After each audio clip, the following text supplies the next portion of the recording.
Unit 6 is covering electronic banking. We're going to go over several different things here, but let's start by going over the vocabulary that we need to look at for the unit. All right, an ATM card is a bank card used to access your automated teller machine, which we call an ATM. A credit card is a card allowing a person to borrow money for a purchase. So my bank has an ATM card that you run as a credit card, but it comes straight out of my bank. A credit card is normally through a credit company that you're allowed to pull money out of. Revolving credit is credit that is renewed as your debt is paid off. So you have a certain amount of money you can borrow, you borrow it, you pay it off, and they renew that amount over and over. You will get a credit card summary usually once a month. They used to mail them, and you could still get them mailed to you, but my bank charges us a fee, so they just send us that through an email. So you can get on and make sure that your records are matching their records, and it will end. So you get one, it'll end at the ending of the billing cycle. So my bank ends on the last day of the month. My credit card statement, I think it's like the 15th for one and maybe the 11th for the other. A debit card, in my brain, is the same thing as an ATM card. When you have a credit card, you'll have a credit limit, and that's the maximum amount of money that you can borrow on that credit card. They're going to call anything that you purchase with a credit card a charge. The person that's allowed to use the credit card to make purchases is called the authorized user. Now, the truth is, I can give my kid my credit card, and he could walk in anywhere really and use it. It's much easier to use a credit card now than it used to be. Secured credit card is a credit card account opened with a refundable deposit. I've never had one of those in my life. And then you have an unsecured amount. You don't need a deposit. My credit cards are not like I put money in the account and can use it. It's through a credit company who gives me the money that I borrow.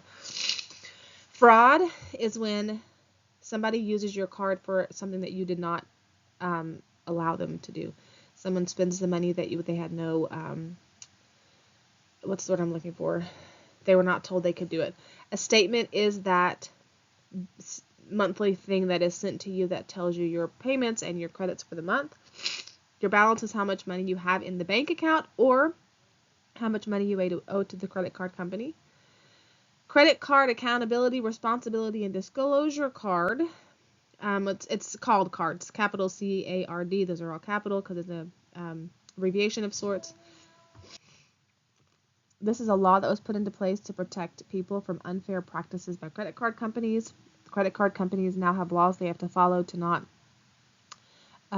manipulate and take advantage of customers. And then we call it an APR. That is your annual percentage rate. So when you borrow money from somebody, whether it's through the form of a loan or through the form of you're using a credit card, if you don't pay that off each month, the money that you have left to pay off accumulates interest every month, and that interest rate is called your APR. Your packet goes through the difference between ATM cards, debit cards, and credit cards. Here's a little chart we'll walk through real quick. Now, I guess I've never had just an ATM card. I guess what I've always had is a debit card that I just called my ATM card. Maybe when I was young and first started banking, I had an ATM card. I'm not sure. A debit card goes through your bank. You can make store purchases on it, or you can make withdrawals at ATMs.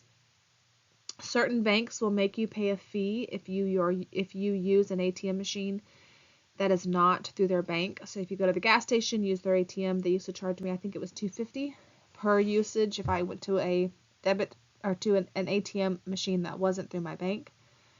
ATM cards, you can withdraw from an ATM machine, and it comes straight out of your bank. But an ATM card does not allow you to make store purchases. It would just be used for your bank to get cash. A credit card, sometimes your bank will offer one. I know John Luke's bank offers a credit card. My credit card is through, I think I have a Discover card, and then I have a Southwestern card. I use both to store up points to trade in for airplane tickets and for cash to spend on vacations. and I use it and pay it off as best I can. You can use your credit cards for store purchases. That is not withdrawn from your account automatically. You then pay a fee per month, and if you can't pay it off at all of the balance off in a month, you will incur interest charges. And you typically cannot make ATM withdrawals. Now you'll see on this little chart there's 2 little asterisks there. Sometimes they do allow you to make cash advances from those ATM or from those credit cards, but they typically have really high fees. Let's talk for just a minute about credit cards specifically. And this is a bit of a controversial topic sometimes, especially with young people. There are a whole lot of people who are going to say that no one ever should ever have a credit card. I tend to differ in that opinion in a little bit of a sense. I think that everyone should get a credit card in order to begin to build up credit. Now, statistically, people who have credit cards end up in further debt because instead of spending it responsibly, it's just way easier to scan a card and be done and move on. And then most people end up in a higher level of debt using credit cards because we don't spend real responsibly. It's just easy. However, if you do not start proving yourself to be credible is the right word, then when you need credit, let's say to buy a house or to purchase a car, later in life, if you have not built up a good credit score, which we will talk about later as we go, then you're going to be in a mess if you don't have a good credit score. So what I sort of encourage kids to do, and John Luke has a credit card right now through a company that he co-signed with me, and my suggestion is get a credit card, buy 1 tank of gas a month, and immediately pay it off. And that way, companies will begin to see that you can spend money on a credit card and are dependable to pay it off, and it will start to build your credit score. Not everyone agrees with that, and that's fine. That's just how my brain sees it and understands it. But you do have to be careful because it is really easy just to scan a card and move on. So when you get a statement, here's a very minimized statement information here. Obviously, it will have your credit card information on it. Somewhere on there, it will have your credit card account number, and then it's going to have your due date. If you pay past your due date, you typically have a late fee that you will be fined, and normally we all just pay online. You have a new balance, so this is going to be the amount that you have due at the time the bill goes. Your minimum payment is what you have to pay in order to not receive fees. I will tell you, if you only pay your minimum balance on an amount this high, you're going to be paying for a very, very long time because $65 is not going to come off just this. They're going to pay themselves first. Your interest is going to be paid first, and then it will take off the rest from your balance. So I always, if I can't make my full payment off of my credit card, I try to do my best to double my minimum balance so that it will take a larger chunk off of that balance. And once it pays the monthly interest, anything I've paid over comes directly off of the principal. And what you want to do is chip away at that principal, which is what you owe, taking off that principal balance so that you don't have such high interest payments. And at the bottom of that page, it has a quick little exercise for you to walk through, think through, and see what you can come up with. Credit card interest is the money that you pay the credit card company any month that you do not pay off your entire credit card balance. Once your card statement comes in the mail or through your email or however you receive it. The interest is calculated using your credit card's APR or your annual percentage rate. So let's look at kind of how this works. So if you have a credit card statement that says you owe $1,000 and you only pay $10 of that, you're going to then pay interest on $990. Okay, so let's look at this little box on here. And there's a misprint on that thing I just realized. To calculate monthly credit card interest, you need your APR and you need your remaining balance. So look in this little box, it has it kind of explained. So a credit card with a 12% APR has a 1% monthly interest rate. So you take that APR, divide it by 12 months, and you have 1%. So if you have $1,500 left after you pay, you're then the next month going to be charged $15 interest. Okay, so let's talk about a young lady. We're going to look at her credit card stuff here. She has an APR of 18%, which is 1.5% per month. And let's analyze what her first 3 months of her credit card paying would look like. So here's a little chart. So I want us to kind of walk through this and look at this logistically so you can understand how dangerous credit can be. Okay, so those people who say you should never have a credit card, it is for situations like this. So let's say that she has, in her first month, she has a debt owed of $4,065. They are telling her that there's a minimum payment of $65. Now, at some point, not terribly long ago, they put in a law that credit card companies had to put in a little caveat on their bills that said if you only pay your minimum balance, you will end up paying very large amounts of interest. So let's kind of explain why they are made to say that. So mathematically, we started with $4,065. We pay the $65 minimum fee. That leaves us with $4,000 to pay interest on. 1.5% interest is $60. So at the end of the month, I still owe $4,060. That means I technically only paid $5 off of my original balance. Okay, so the next month, I'll use a different color here. We owe $4,060. Minimum balance is still $65. I subtract that and I owe $3,995. The interest for that is $59.63, and you can see that I have paid off a little over $5, but by 7 cents. Next month we come in and we owe $4,054.93. Minimum fee of $65. We can walk through the math again, and here we are. And at the end of 3 months, I can look at my statement here and see that technically I've only paid $15.22 of my beginning balance out. And if I were to keep this chart going, it would take me 17 years to pay off that $4,065, only paying the minimum balance. And out of those years, I would end up paying $4,735 in interest, which is more than my beginning balance. And at the end of this, my $4,000 purchase is going to end up costing me $8,800. So this is the type of situation where people are very leery of getting credit cards because we purchase a big thing and then we end up only being able to pay the minimum balance. And even if we're not incurring any even if we are not having any more fees added on, we're still having to pay this interest, and it will take us, like I said, this math leads us to 17 years.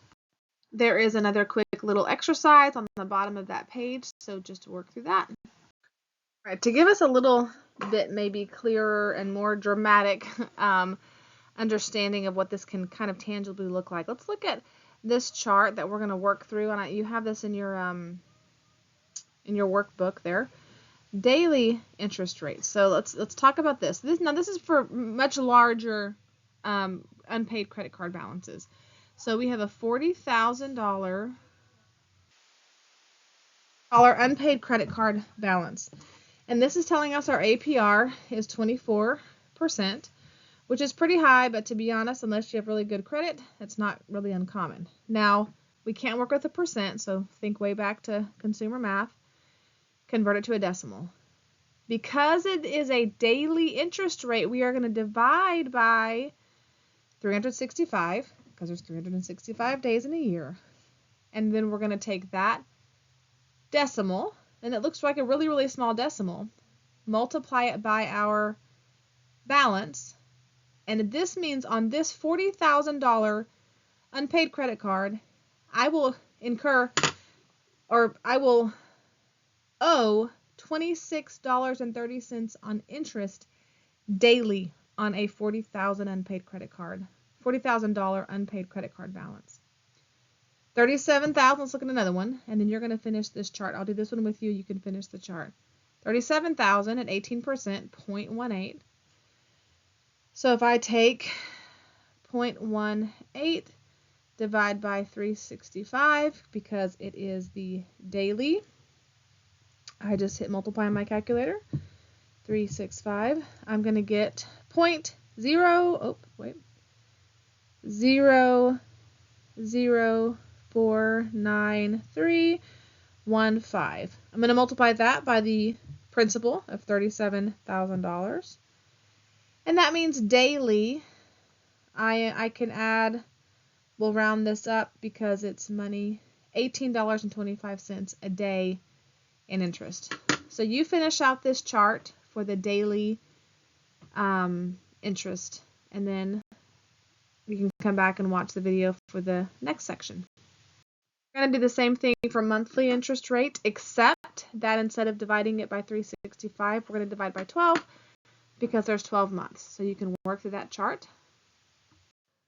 You have a couple of exercises to work through. So this first one is walking through Eddie's credit card here. Eddie is only going to pay the minimum payment each month. And so what we're going to do is we're going to walk through this chart and see what happens in 3 months if he only pays the minimum balance with a 2% interest rate. And so they're telling us to just round everything to the nearest whole dollar, so we're not having to deal with decimals, just to get a little bit of an understanding on how this works. So he starts with this much. He only pays 25, which means his interest is going to be taken off of that. Now, a 2% interest rate is a ridiculously low interest rate. So remember, 2% is 0.02, and that's going to round up to $50. So then we're going to add $50, and then work through this chart and answer these questions and see what you can analyze from Eddie's credit card expenses here. The next one is Maggie's. She pays $500 a month. That's not necessarily the minimum balance. We don't know what her minimum balance is, but she's choosing to budget in $500 of her finances to pay this off. So walk through this one, answer those questions, and analyze that. Then we have Pedro's payments, and he is paying this off every month. So walk through this chart as well, answer those questions as well, and see what you can analyze from that one. So there are benefits, even though working through some of those charts looked a little scary, as to understanding why people would avoid credit cards, because you can really get yourself into a lot of trouble with them. However, there are some benefits. It's safer than carrying cash. I can make online purchases, and when I purchase things online with my credit card, I end up with fraud protection, and I don't want to risk purchasing things online with my bank card because I don't want to risk people getting a hold of my bank account information and draining my bank account. And then for us, we have 2 credit cards that I use, and I really got them and continued to use them for the rewards. One of our credit cards gives us points for plane tickets that I can trade in to take airplane flights, and the other one gives us cashback rewards that I can either use to pay off the credit card, which I can then save the cash back all year long and then purchase Christmas presents with that, or use it for our vacations when we do that. And it builds our credit score. The reason that's important is when you are older, or at whatever point in your life that you want to purchase a car or you want to purchase a house, they are going to want to see that you can be depended on to pay your bills. And that is proven through your credit score. Okay? And then I want you to work through this chart. And to be honest, this is probably more accurate in that every month there's a different amount paid. I never pay the same amount. I pay all of my other bills and then I pay my credit card last because I know I'm going to have enough in my bank to pay the minimum balance, but I don't know that I'm going to have enough to pay what I owe in total. Ideally, I would be able to, but the reality is I can't every month. And so I'll pay my electric bill first, and then I pay my water, and then I pay my cell phone, and then I pay my internet or whatever I have. And then whatever's left, I then put towards my credit card. So this probably is more realistic in that every month is a different amount. So work through this, answer these questions, and see which information you can pull from this. You then have a couple of pages you can kind of read through and glean some information out of there, and then you have 2 exercises to work through. This exercise and then this exercise. So just work through all of those things, and that's it for this unit.